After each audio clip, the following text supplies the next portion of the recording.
ভগবান গোলার ছবি দেখাবো। বিরতির আগেই আপনাদের বলছিলাম এইখানে ভগবান গোলার স্কুলে চাকরি গেল 21 জনের। ভগবান গোলা উচ্চ বালিকা বিদ্যালয়ে চাকরি হারা 21 জন, 62 জনের মধ্যে 21 জন তারা চাকরি খোয়ালেন। কাল থেকে স্কুলে পরীক্ষা শুরু হওয়ার কথা।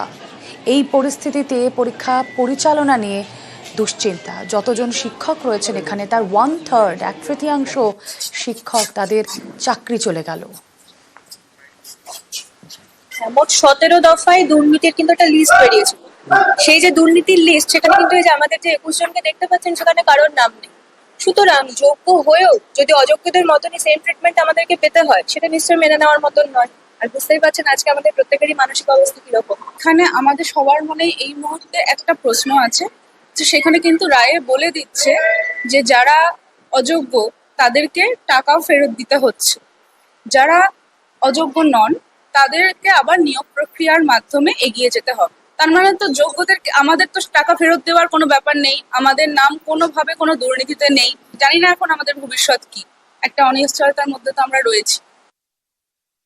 এতজন যদি আমার স্কুল থেকে চলে যায়, সামনে পরীক্ষা, আগামীকাল থেকে আমাদের পরীক্ষা শুরু হওয়ার কথা, তো সেক্ষেত্রে স্কুল তো অবশ্যই ভীষণভাবে বিপর্যস্ত হবে, এখানে তো কোনো দ্বিমত নেই। আমার টোটাল হচ্ছে 62, 21 জনের চলে যাচ্ছে। সুপ্রিম নির্দেশে চাকরিহারা, চাকরি খারিজ বহরমপুরের স্কুলের 5 শিক্ষকের। চাকরি সম্মান সব খুইয়ে তাদের শুধুই হাহাকার। বহরমপুরের শিল্প মন্দির হাই স্কুলের এই ছবি। সিবিআই তার ফাইনাল চার্জশিট জমা করেছেন, তাহলে আমরা ভেবেছিলাম তাহলে সেগ্রিগেশন হবে, তাহলে আমরা যারা দুর্নীতি করে পাইনি তাদের চাকরিটা থাকবে। আমাদের ওপর আমাদের বাচ্চারা নির্ভর করছে, গোটা ফ্যামিলির মানে আমাদের মুখের দিকে তাকিয়ে সংসারটা চলে। তাহলে এইভাবে যদি জীবন জীবিকা কেড়ে নেওয়া হয়, তাহলে সম্মান ভাবুন তো, মানে সম্মান গেল, টাকা বন্ধ হলো, তাহলে বেঁচে থাকাই কঠিন আমাদের। আজকে 6 বছর পরে বলছে হট করে আপনার চাকরি নেই। আমরা দোষটা তাহলে কোথায় করলাম? রায়টা এমনই এসছে, যারা দুর্নীতিগ্রস্ত তারা মানে টাকা ফেরত দেবে। তার মানে তো বোঝাই যাচ্ছে কিছু লোক দুর্নীতিগ্রস্ত আছে, কিছু লোক নেই। এখানে তো সেগ্রিগেশন হয়ে যাচ্ছে। তা সত্ত্বেও তাহলে আমাদের সবার চাকরি নিয়ে টানাটানি কেন হচ্ছে? চাকরি বাতিলে আসলে শিক্ষায় উদ্বেগ। সুপ্রিম রায় দিশেহারা কুলতলির 11 জন শিক্ষক। পরীক্ষা চলাকালীনই কাঁদতে কাঁদতে তারা স্কুল ছাড়লেন। 11 শিক্ষকের অধিকাংশই বিজ্ঞান বিভাগে। কুলতলির জামতলা ভগবান চন্দ্র হাই স্কুলে উদ্বেগ। আগামী দিনে সত্যিই তো স্কুলের পঠন পাঠন কিভাবে চলবে? স্কুলে পড়াশোনা নিয়ে উদ্বেগ প্রধান শিক্ষকের। মহামান্য সুপ্রিম কোর্টের রায় সম্পর্কে আমার কিছু বলার নেই, কিন্তু আমরা জানি না যে আগামী দিনে কিভাবে স্কুল চালানো সম্ভব। এই 11 জন শিক্ষক শিক্ষিকা এরা অত্যন্ত যোগ্য ছেলে মেয়ে। এরা প্রত্যেকেই খুব ভালো শিক্ষক শিক্ষিকা। তারা এতটাই দক্ষ যে তারা নিজেরাই দায়িত্ব নিয়ে উচ্চ মাধ্যমিক সায়েন্সের বিজ্ঞান বিভাগটাও ওরা চালাচ্ছিল। এখন জানি না আমরা আগামী দিনে কিভাবে বিদ্যালয় চলবে, কিভাবে বিজ্ঞান বিভাগের পড়াশোনা হবে। আমাদের স্কুলে 11 জন স্যার চলে গিয়েছে, পড়াশোনার সমস্যা হবে। যতদিন না স্যার হয় ততদিন পড়াশোনার খুব অসুবিধা হবে। 2016 সালে পরীক্ষা দিয়েছিলেন, চাকরি পান 2018 সালে। মালদার বার্লো গার্লস স্কুলে গ্রুপ ডি পদে চাকরি পান দক্ষিণ দিনাজপুরের বাসিন্দা ভেরোনিকা টুটু। আইসিডিএস কর্মী হিসেবে একসময় চাকরি করতেন। 15 বছর সেই চাকরি করার পর গ্রুপ ডি পদে চাকরির পরীক্ষা দেন। সফল হয়ে মালদার বার্লো গার্লস হাই স্কুলে চাকরি পান। আজ আচমকা চাকরি যাওয়ার খবরে কান্নায় ভেঙে পড়েছেন। স্বামী বেসরকারি স্কুলে পড়ান, 2 ছেলে মেয়ে, ব্যাংক লোন রয়েছে। এখন কি করবেন? মাথায় যেন আকাশ ভেঙে পড়েছে ভেরোনিকার। আমি এটাকে অমানবিক রায় বলছি, তার কারণ এখানে সবাই কিন্তু টেন্টেড পারসন ছিল না। আমরা যারা স্বচ্ছ তারাও তার সাথে শাস্তি পাচ্ছি। এই রায়ে আমরা একদমই মেনে নিতে পারছি। এখান থেকে যেহেতু স্বচ্ছ কোনো রিপোর্ট যায়নি, 3 জনের 3টা রিপোর্ট গেছে, যার জন্যই হয়তো আমাদের সুপ্রিম কোর্ট এই রায়টা দিয়েছেন। কিন্তু তার মধ্যে আমরা যে সাফার হচ্ছি, আমাদের তো সবারই প্রত্যেকেরই সংসার আছে, চাকরির উপরে আমরা নির্ভরশীল ছিলাম। পরীক্ষায় বসতে হবে, তাছাড়া বিকল্প তো আর কিছু দেখতে পাচ্ছি না। মহিষাদলের নাটশাল হাই স্কুলে হাহাকার।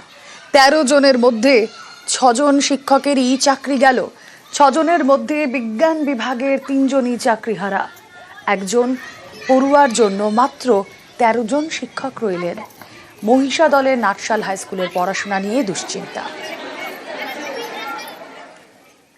ছজনের নাম মোটামুটি পেয়েছি, যারা ওই 16 প্যানেল থেকে নিযুক্ত, কিন্তু তার মধ্যে টিচার 3 আর নন টিচিং 3 জন। নন টিচিং এর মধ্যে একজন ক্লার্ক। স্কুলের যাবতীয় কম্পিউটারের কাজ সে ছেলেটি করতো। তারা রায় শুনে কাঁদতে বেরিয়ে গেল। ওই যে 3 জন টিচারের ক্লাস অ্যালটমেন্ট, সেইটা কি করে চলবে সে নিয়ে কিন্তু আমরা খুবই দ্বিধাগ্রস্ত। ফিজিক্সের একমাত্র ম্যাডাম ছিলেন, তিনি চলে গেলেন। আবার বায়োলজিক্যাল সায়েন্সের 2 জন ম্যাডাম ছিলেন, একজন স্যার একজন ম্যাডাম, তারাও চলে গেলেন। মানে বায়োলজি এবং ফিজিক্স শূন্য, হায়ার সেকেন্ডারি সেকশন চলবে, সায়েন্স চলবে। ফলে কিভাবে যে মেকআপ হবে এখনো বুঝে উঠতে পারছি না। ছেলে মেয়েদের ভবিষ্যৎ মানে কি হবে আমি সেটা বুঝতে পারছি না এখন। মানে না যদি টিচার থাকে, বিশেষ করে সায়েন্সের টিচাররা চলে যাচ্ছে, এনারা যদি না থাকেন, এনারা খুবই ভালো পড়াতেন। মেয়েও বাড়িতে গিয়ে বলতো যে স্যার ম্যাডামরা খুবই ভালো, খুবই হেল্পফুল, মানে খুব সাহায্য করে ছেলে মেয়েদের। এনারা যদি না থাকেন ততদিন এদের কি হবে ভবিষ্যৎ।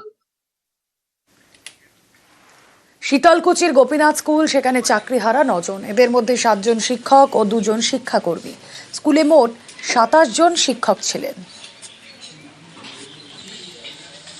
এখনো গভর্নমেন্ট সার্কুলার বা ডিআইএফএসের মারফত বা কোর্ট মারফত কোনো অর্ডার আসেনি। আমি যেটা শুনেছি তাতে আমাদের 7 জন আছে টিচিং আর 2 জন নন টিচিং। আর পরবর্তী পদক্ষেপ সরকার কী গ্রহণ করে তার উপরে আমাদের নির্ভর করতে হবে। প্রভাব তো পড়বে, পঠনপাঠনের প্রভাব পড়বে, দৈনন্দিন কাজকর্মের প্রভাব পড়বে। আমার টোটাল ছিলাম 7 জন। 7 জন এখন কী হবে দেখা যাক কী হয়। দুর্গাপুরে নেপালিপাড়া হিন্দি হাই স্কুলে চাকরিহারা 8 শিক্ষক। সুপ্রিম কোর্টের রায়ে হতাশ তারাও। हमको यही नहीं समझ में आ रहा कहाँ हमारी गलती हुई। हम लोगों ने जो प्रोसेस था वो प्रोसेस फॉलो किया। जब पेपर्स मांगे गए वो पेपर्स हमने सबमिट किए। जो एग्जाम हमको बोला गया वो एग्जाम हम लोग ने, जो इंटरव्यू बोला गया वो इंटरव्यू फेस किया। फिर हमारी गलती कहाँ है हमारी गलती, ये हमको कोई बता दे। टेंटेड कैंडिडेट्स की बात अलग है, हम अनटेंटेड है, हमारी गलती क्या है ये हम नहीं समझ पा रहे। अगर हमारे से नौकरी ली गई है या वापस ली जा रही है, what ever be the case, what is our fault. মানে মেনে নিতে পারছি না আর কি।